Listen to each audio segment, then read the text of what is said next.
In this tutorial, I'm going to take you for a step-by-step walkthrough of how to set up and create your very first Amazon Seller Central account, how to create your first Amazon product listing, as well as the most common beginner's mistakes that you need to avoid. Hey guys, welcome to the video. If you're new to this channel, welcome. My name is Miles and I'm a 7-figure-a-year Amazon FBA private label seller. Now this is exactly how I use Seller Central in my business that to date has generated over $1.5 million in sales. I wish I'd had a video like this when I started because I had to learn some of this stuff the hard way. Now, if you are interested in learning about how to sell on Amazon, Amazon FBA, or private label in general, make sure to subscribe to my channel right now, like the videos, and if you have any comments or concerns, leave me a question below because I read every single one. Now that I've done this myself, I'm here to support you in your own Amazon FBA journey. So I really hope that you find this video incredibly useful. Make sure to stay tuned right until the end because I'm going to reveal some advanced tips and tricks that I use to do these things the right way and that have saved me thousands of dollars. So take some notes, get ready because there is a lot to learn, and let's get into it. Okay, so first thing we're going to need to do is to create our Seller Central account if we don't already have one. So let's go on Google and go Amazon Seller Central. And it'll be this one, sellercentral.amazon.com. So we'll click on that. Obviously, you've got two options to sign in or register now. So unless we've already created the account, we're going to have to register. So let's do that. And this takes you to this nice homepage saying over 40% of our profits come from selling on Amazon. It's not hard to believe. There's a big start selling button here. So this is going to take you to the create account page. But it says underneath here, you'll notice $39 a month plus additional selling fees. So let's just look into that a sec because that's one of the most common questions that people have when they're at this stage. So that is for the professional selling plan. And I'm just going to go here to the pricing page. And this shows you that you have a choice between the professional selling plan and the individual selling plan. So obviously you want to know which one you're going to choose to start off with. It's giving you the default as professional, but there is this individual option. So basically the professional plan is going to have a fee every month of $39.99. So basically $40 per month, Amazon is going to charge you for having this account open, and they will charge that directly to your credit card. Now it says best for sellers who plan on selling more than 40 items a month.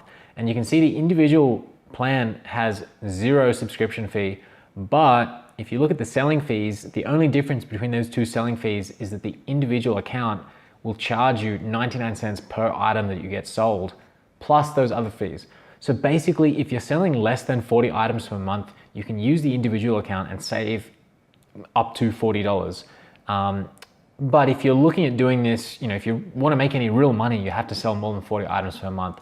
So either you can sign up now using the individual account if you're not sure when you'll really get started and it's free and you won't get charged anything, or if you're getting straight into this now, you can sign up using the professional account. Now the thing here is, a little trick is that you can sign up straight away using the professional account. You'll get charged those fees, but if you send a message to Amazon seller support, and I'll show you later how you can go and contact them, basically just saying, hey guys, I haven't used the account yet. And they'll be able to see that you haven't had any items shipped, and you can say that specifically, hi, I've been charged the professional seller fees, but I have not been able to use my account. I haven't sold nor received any items. Can you please refund these fees? And if you can do that every month and they'll continue to refund you. So you have either option. Essentially, it doesn't really matter. If you are planning long-term on selling less than 40 items per month, go with the individual. But if you're trying to make this into a business and something that's really going to enable you to make money, then at some stage you will need to switch up to the professional. And again, there's no issue. You can change between them as you wish. Again, that's just a matter of contacting seller support and getting them to change that. So not really a big deal. Just be aware that there is that difference. So while we're on this page, we want to go and have a look around and just make sure we know everything there is to know about what it means to open a Seller Central account, what it means to sell on Amazon. So we can check out their frequently asked questions. And I guess some wants to know, can I list my products in all Amazon categories? Some certain categories are gated and they require approval. So you can go to this categories page and you can see exactly which ones those are. And if we click on this, it will take us through to that list. So if you're interested at this time, you can look through this list and it'll say approval required for each different category. No, no, no, no, no, but there are a few yes. So this is definitely good to check out. If at a later stage, when you're selling a new product, check this category list and make sure that what you want to sell doesn't require approval. If it does, you can get it as long as you meet these requirements. So come to this page and check that out. So let's go back again and have a look at some other relevant questions. So those are obvious. Yes, you can cancel your professional selling account, like I said before. To close your account as well is easy. You just need to ask Seller Central and they will close it down for you. Pricing we talked about, so it's either $39 a month to open the seller account. That's then Amazon's fees are on top of that, or you can get the free account, but again, Amazon will still charge you the per unit fees. Another important question is, how do I actually go about opening this? So you'll get through this process when you go and click that Start Selling button. It'll show you the information that you need, but basically you're going to need to have available your business name, address, and contact information. And the business name doesn't need to be a company and it doesn't need to be an LLC. You can register as John Smith as a personal name, so as yourself. The issue is, it's fine to do this, and I did do this for the first 6 months that I was selling on Amazon, but what you have to be aware of, apart from all the taxation issues, and just of like, if you're running a real business, you really want to be registered for a company for tax and just like accounting and bookkeeping and everything. The other issue is liability. So if you're selling a product on Amazon and a customer buys that product and there's some sort of, health hazard, or they can injure themselves using it. So if there's, it's sharp or something and somebody cuts themselves, they can sue you. And normally one reason why we use companies, LLC actually stands for Limited Liability Corporation. And what that means is that the liability, so if somebody sues the person who sold that to them, they can only take what the company owns. Whereas if you sign up now as your personal name and somebody sues you, they are suing you and they can take everything that you own, your house, your actual personal assets. Obviously it's not likely, and it depends what you sell as well, but that's a risk to be aware of. So if you are signing up with your name, that's fine. If you just want to get started quickly, do that, but be aware of that risk. So the next thing you need is a credit card with a billing address, and that's international credit card, so it doesn't have to be from the United States. You also need a phone number, which they'll either send you a text message or they'll call you just as an automatic confirmation. Basically, these things are to verify that you're a real person.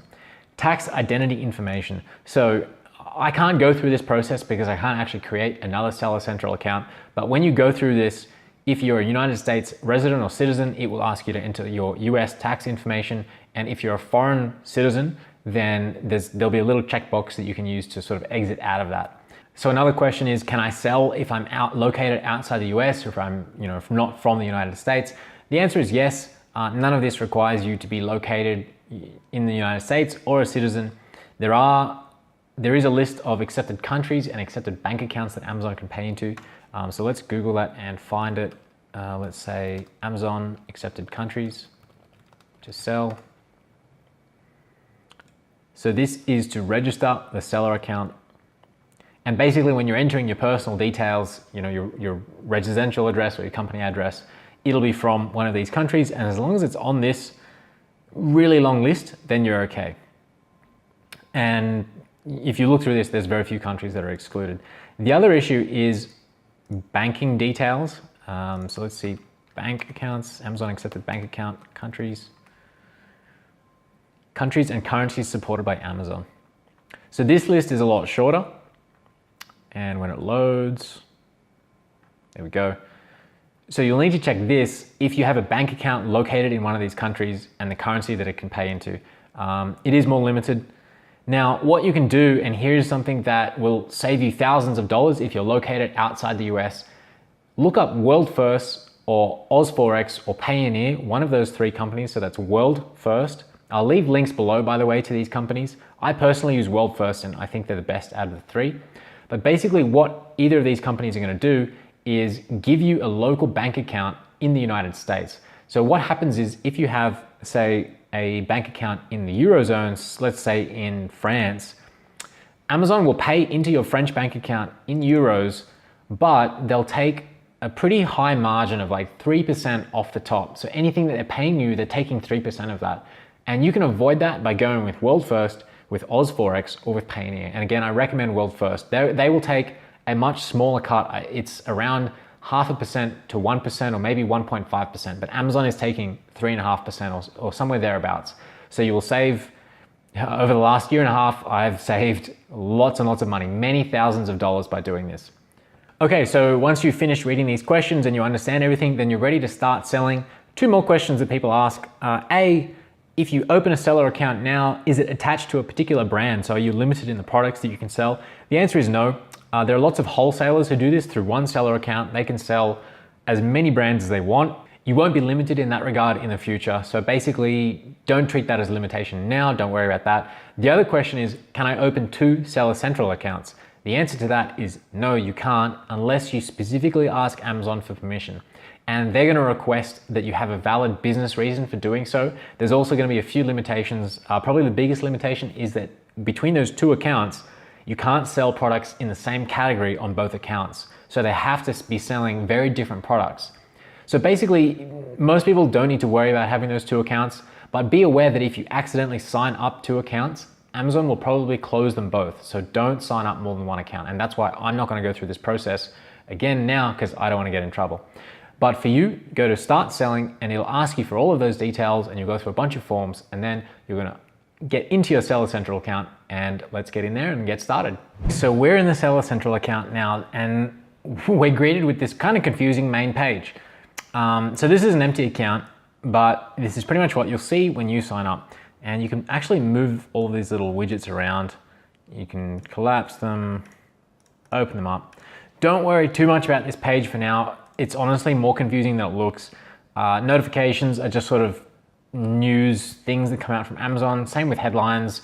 So in this case, it's telling us that free removals have just ended. So removals are basically where you've already sent stuff into Amazon's FBA warehouses. And then if you want, say if something's not selling, you can pay Amazon to remove it and they'll send it for actually quite a low cost to your home or to wherever you tell them. But in this case, they were having a free promotion and that's just ended. So they keep you up to date with things like that.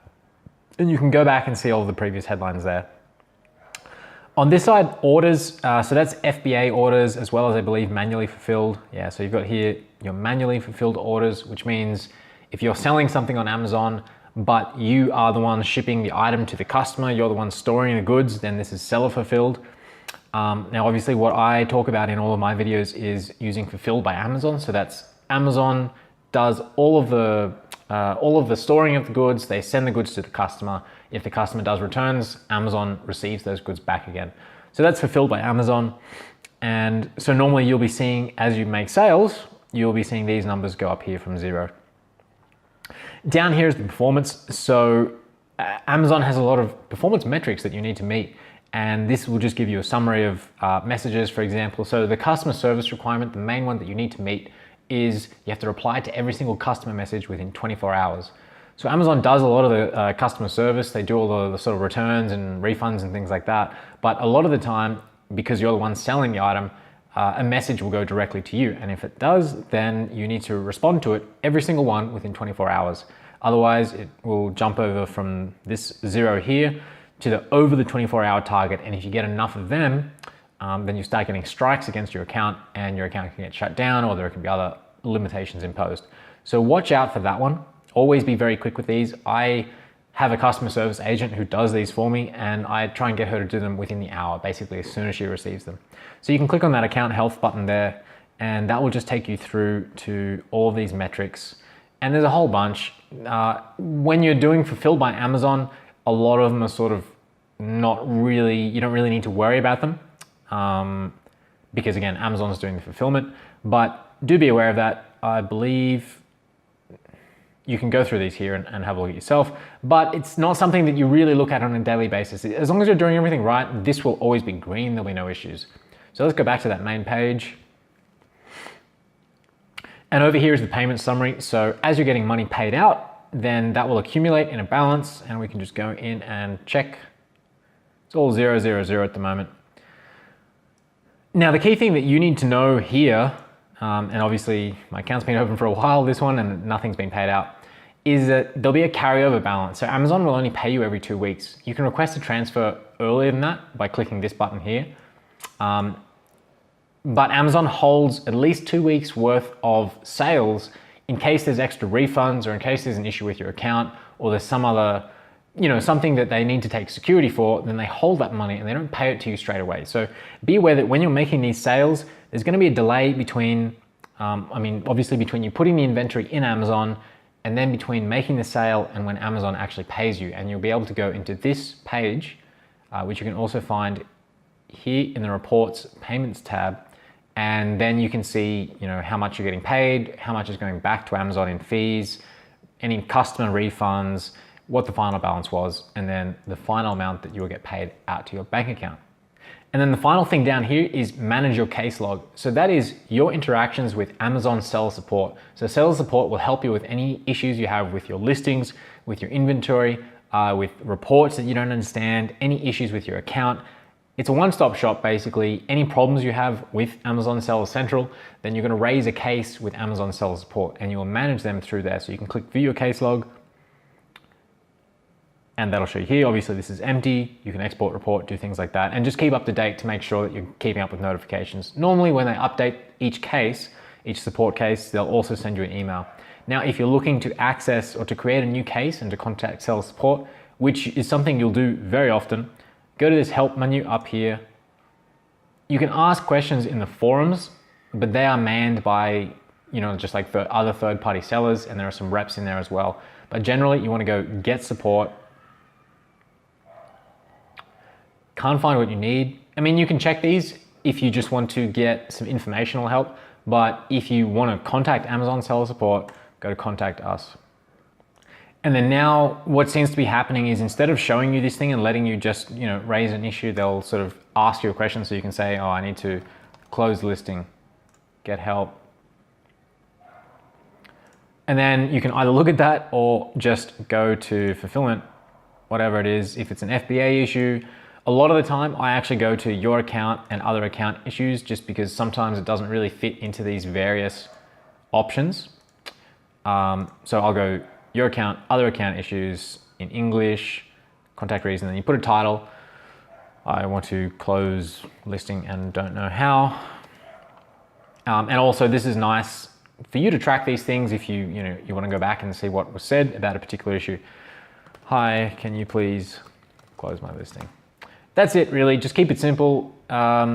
Sometimes there are issues with seller support because normally they are in India or the Philippines or other countries. So you do want to keep these requests as simple as possible. Don't get too complicated. If you do need to, if something's a complex issue, sometimes you actually need to create separate cases. But be persistent.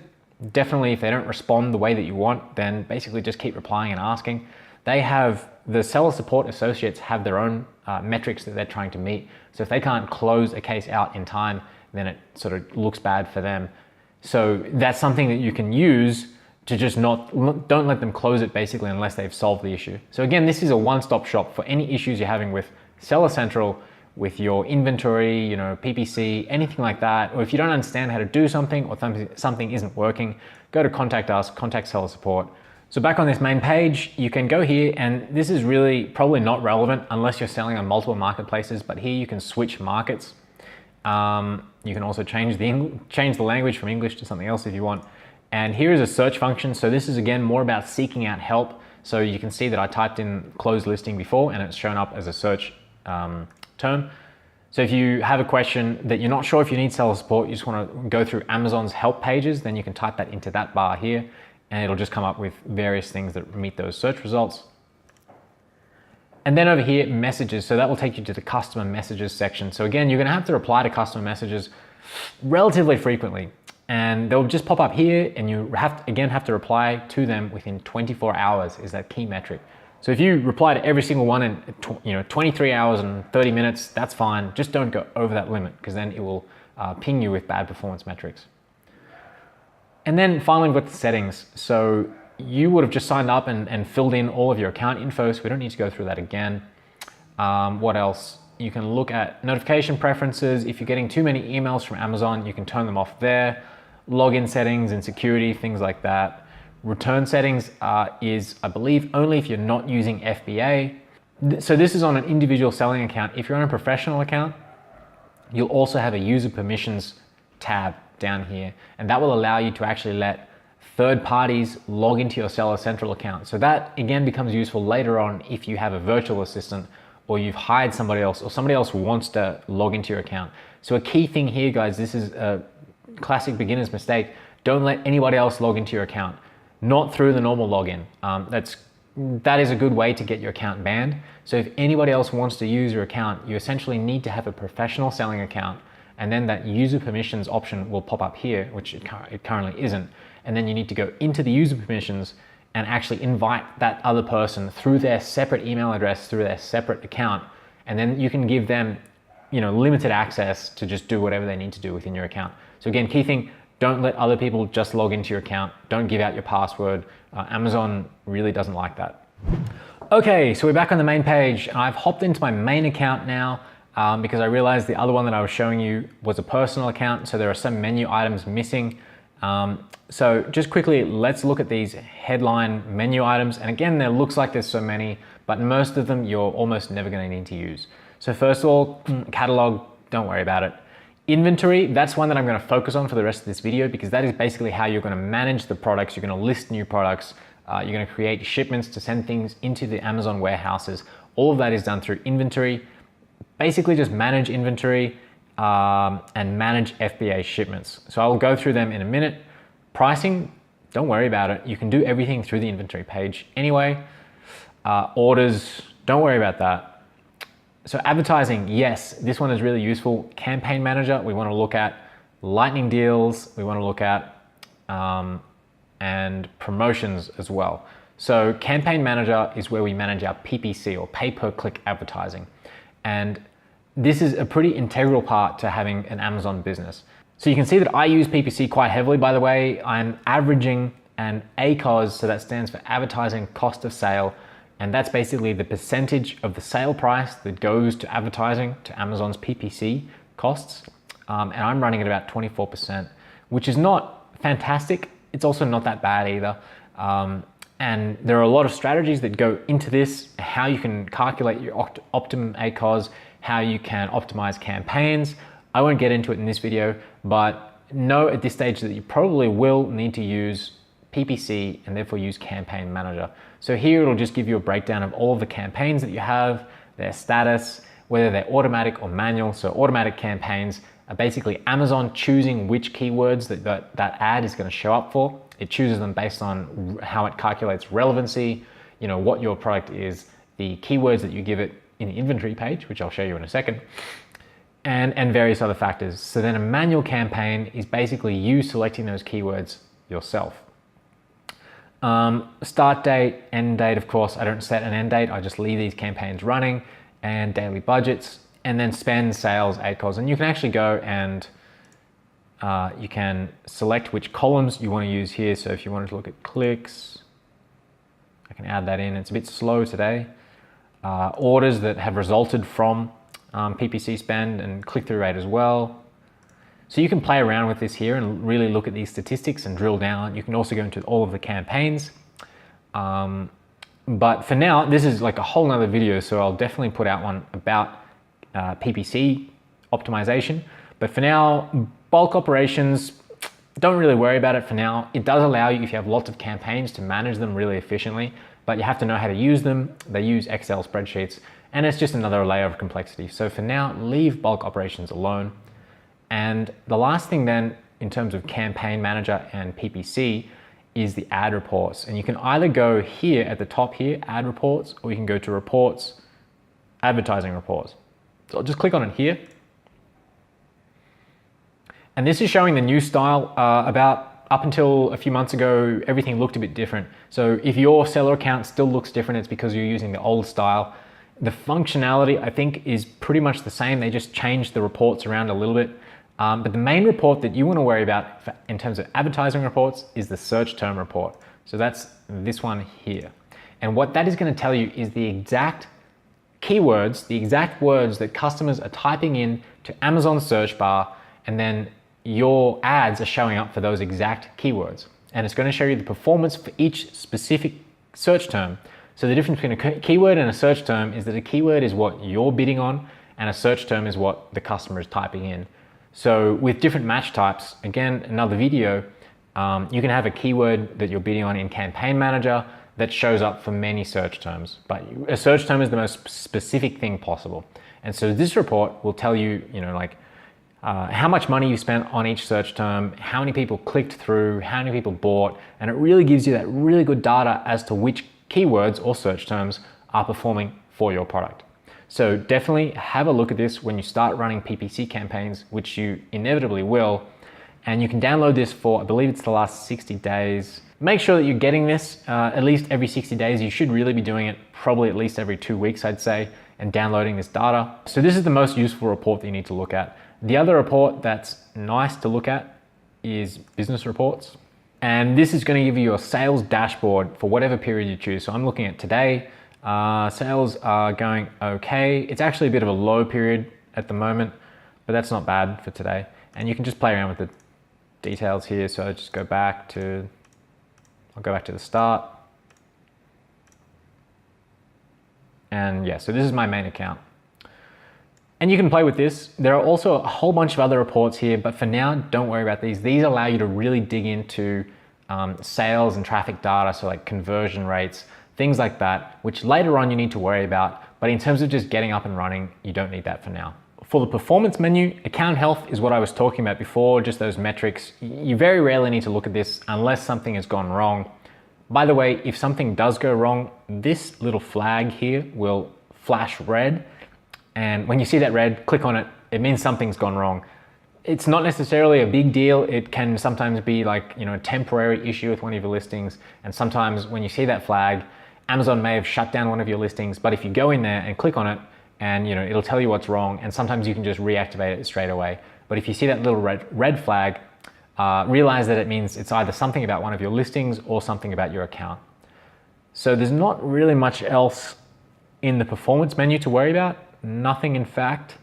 So I very rarely look at that. And App Store, I've never even seen before.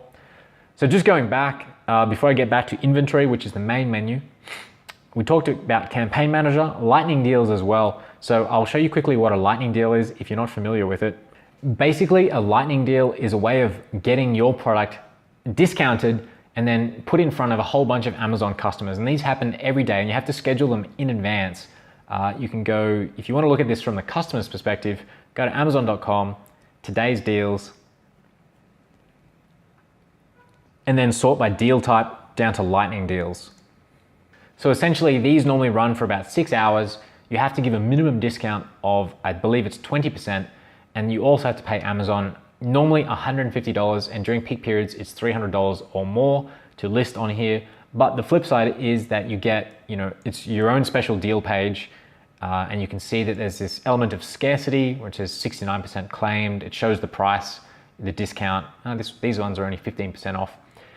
But basically, you can use this for promotional purposes. I personally don't use Lightning Deals anymore. I think in 2018, the value of them is a lot less. They seem to get a lot less sales than they used to. They're also more expensive. They actually used to be free. However, if you do want to use them, then you can go into advertising, Lightning Deals, and set them up through there. And the last thing on the advertising tab is promotions. So that will allow you to do giveaways, basically to put a particular item or any specific listing on sale under certain conditions. So it can either be something that you display on the listing, just as a, here is a discount that's visible to everybody, or it can be a specific coupon code, an individual code that you give to each individual customer. So normally when you're doing a giveaway to get your product launched, that's how you're doing it, is you're setting this up through the promotions page. And I will show you what that looks like on the listing side, if it's visible. So you can see here, Anker is a huge Chinese manufacturer of electronic goods. And if we scroll down, you can see here they have multiple special offers running. So you can save 15% on that item for every one qualifying item that you purchase. And they have 4 different options of doing that. Now they've set those up through the promotions page. So if you want to do something like that, and in this case, they're obviously trying to get their items bundled together and they're trying to get complementary sales. The advantage of that is, there's a number of reasons of doing it, but a lot of them revolve around trying to get this frequently bought together. In this case, that's not Anker. But if you give discounts, it sort of incentivizes people to buy things together. And so you can get frequently bought together for your items. You can also get customers who also viewed. And you can see here it is an Anker item, Anker, Anker, Anker, Anker, Anker, and Anker. So obviously that's, whatever they're doing is working for them in terms of getting these all tied together. So that's a useful one, very useful as well for launches, which you almost have to do these days. Okay, so now onto the most important one, the one where you're gonna spend most of your time. That's inventory and then manage inventory. So let's go there. And again, this is where you're going to do all of your listing. You're going to create new listings if you're doing private label. You're going to then, once you've created those listings, then you can create shipments to send your goods into Amazon. So I've already created a few here, but the key things that you want to be able to do, I mean, firstly, you use this to manage your inventory, so it'll show you the status. So, I mean, these aren't real listings for me, so they're both showing as out of stock, but that might have issues as well. It might say suppressed, or it might say closed. If it's selling and available and active, it should say active. So you've got the SKU, you've also got the product name, date created, and then the amount available. So what's happened here is I've not converted these yet to fulfilled by Amazon, but let's worry about that in a second. What we need to do, if this was a blank page where you've just created your seller account, you want to list your first product, we're going to go to add product. We can click it here, or we can go to inventory, add a product. So let's do it from here. Now this pops up with this page, and what you can either do is find an existing product, or if it's not in Amazon's catalog, which is generally if you're private labeling, it will be a brand new listing, then we have to go to create a new product listing. You can either search for the product category, or you can type it in here. So in this case, I'm just going to pick one at random. Let's go sporting goods, bowling equipment, bowling balls, and let's list the bowling ball. Okay, so here at the add products page, and I've actually got a video that covers this in detail, but basically you need to go, and normally it's going to be a UPC that you have to enter as a new product ID. So I do cover this in full detail in another video, so check that out up here on how to use UPC codes, how to create listings. But in this case, I'm going to enter a made up number, bowling ball, Extremo ball, and I'm going to call the brand name Extremo ball as well. So this little red triangle tells you that you need to fill this in. So you can actually, in this case, you could skip that and add it in later. And then you can click save and finish, and it will create that listing for you. So let's say we've just created this listing. Now, what we're going to do is, assuming that we're going to send our own inventory into Amazon, we need to convert this to a fulfilled by Amazon product. Right now, Amazon thinks that we're selling this and we're shipping it from our own house or somewhere. We're not going to do that. So let's go to change to fulfilled by Amazon. That's fine. We're going to leave that as an Amazon barcode now, and we're going to convert only. So if you convert and send inventory, it'll take you to the shipping page. So in this case, we're just going to convert. Often it will ask you to enter dangerous goods information. And in this case, there are no batteries and it's not a dangerous good. So we'll submit, and that should let us allow it to list this. Save and continue. So this will take you to the Amazon fulfilled inventory page, but don't worry about it. Let's go straight back to the normal manage inventory page. And now we can edit this listing. So there's really quite a lot that goes into optimizing a good Amazon product listing. I'm going to run through this quite quickly now and talk about the rest in another video. But essentially you need to make the 80-20 of your listing done really well. So that's going to be the main image, which is this one, which shows up on the search results. You need to have your title done really well, both for customers, so they need to be able to see the right keywords, the primary keywords, as well as for Amazon's SEO. So Amazon will weight at the start the main keywords particularly heavy. So in this case, this brand, Enkyo, to me it sounds very generic, very Chinese, so I don't think that's really a good position for that brand. I would have probably just put ab roller wheel as the first ones, and then you got to have your other keywords in there as well. The other most important things are going to be the reviews and the price. After that, you got to worry about your listing copy, which is, let's just maximize this, which will be these 5 bullet points here. And here you're selling the main features, the main benefits basically. And actually focus on the benefits, not on the features. So benefits are something that a customer can feel, something they can receive, something that's going to make their life easier basically. A feature is, you know, it's 340 mil, or it's made out of aluminium or plastic or something like that. That's a feature. Features don't really sell things that well. It's the benefits. So when a customer reads those 5 bullet points, they should be able to imagine feeling or, you know, receiving whatever benefit that this thing is going to give them. So that needs to be done well. In this case, it's done not bad. you sort of capitalize the main points. So it's 3-in-1, it's got an anti-slip design. So these are features here, by the way. Ergonomic handles, feature again. These are all features, so this is actually not really well optimized. The listing images, they look decent. Sort of showing, because it's a 3-in-1 kit, this seller has obviously sort of made the images look like there's really quite a lot of things included, and it's like split all of the things apart. So that's quite good. And yeah, it's got a bit of lifestyle, in-action usage. So the images are decent. I think the copy could be improved. And there's also down here, and here you go, they've got lots of promotions going. And in this case, what you're seeing here in the product description, these series of images, this is actually enhanced brand content. So that means they're brand registered. And then down at the bottom, they've got a bit more description. And also these product details as well. So all of this we can fill in this inventory editing page. So if we were to run through this quickly, the product name would be the title, which is this. The manufacturer in this case will normally be the brand as well. So you could say it's Enkyo. And again, I'm just filling this in as an example. The color would be, I don't know, black, let's call it. Now, a lot of listings can have color variations. So you could have a black ab roller wheel, you could have a pink ab roller wheel. And then what you do is go to this variations tab. So I'll just leave the rest of these. If you wanted to create variations, which apparently aren't available for this one, then you would, in this case, contact seller support and ask them to include it.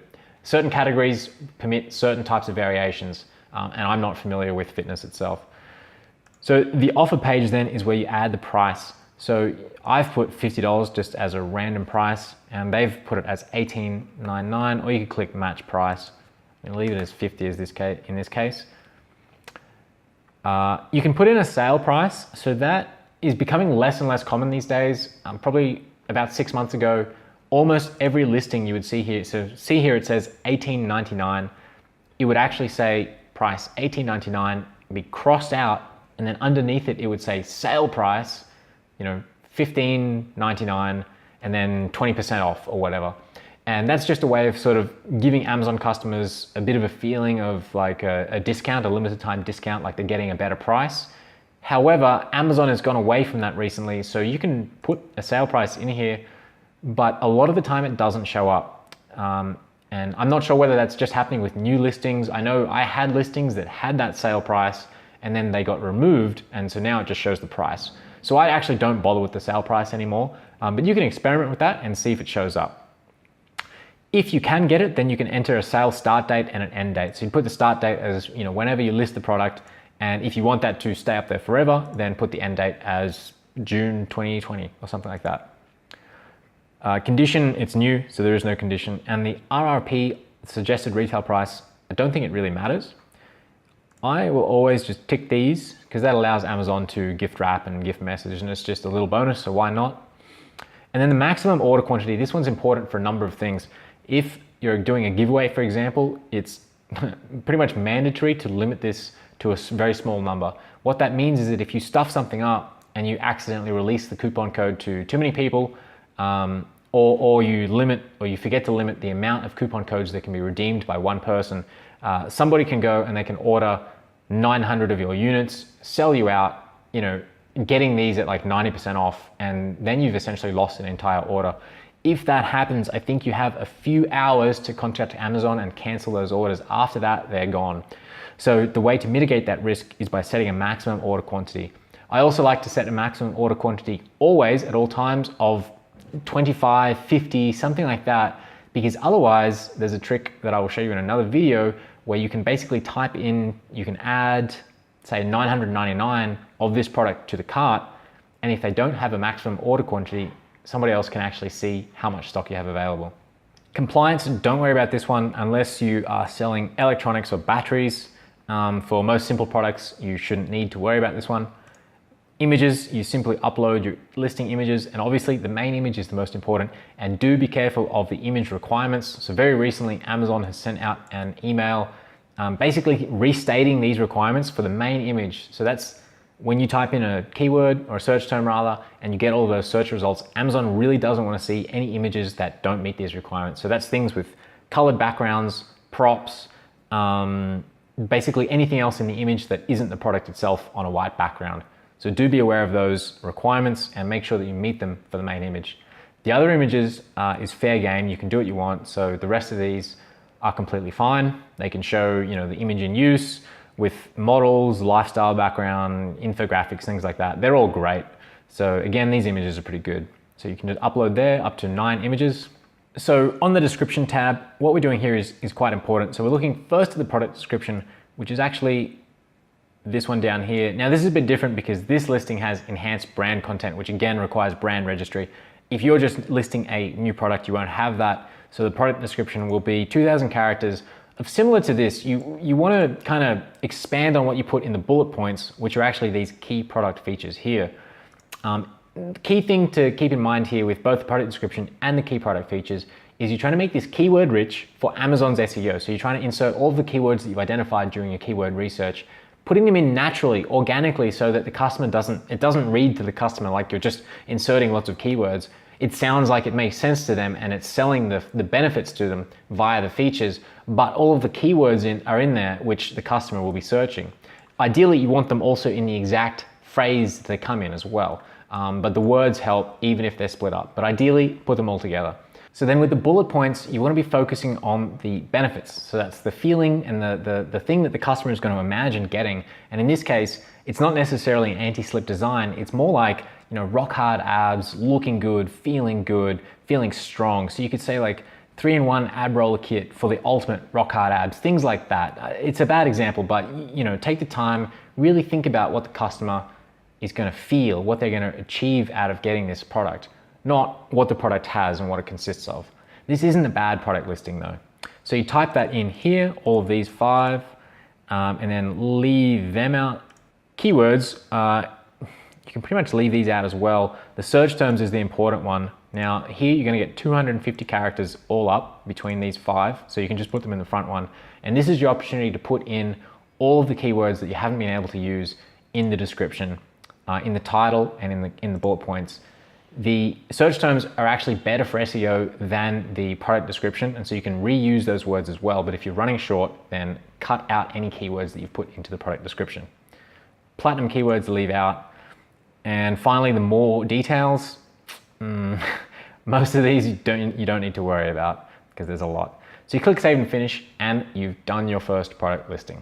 All right guys, I hope you found this super informative. I wanted to leave you with one more bonus, but before that, if you haven't already, please subscribe to the channel. Click the notification bell once you've done that so that you can be notified when I put new videos out. Please also like the video if you did find it helpful. And as for the bonus, I've summarized everything that I've talked about in a free cheat sheet. You can use that as a reference guide as you're going through this yourself. The link is down below. It's free to download. I hope it helps, and I will see you in the next video. Thanks very much for watching.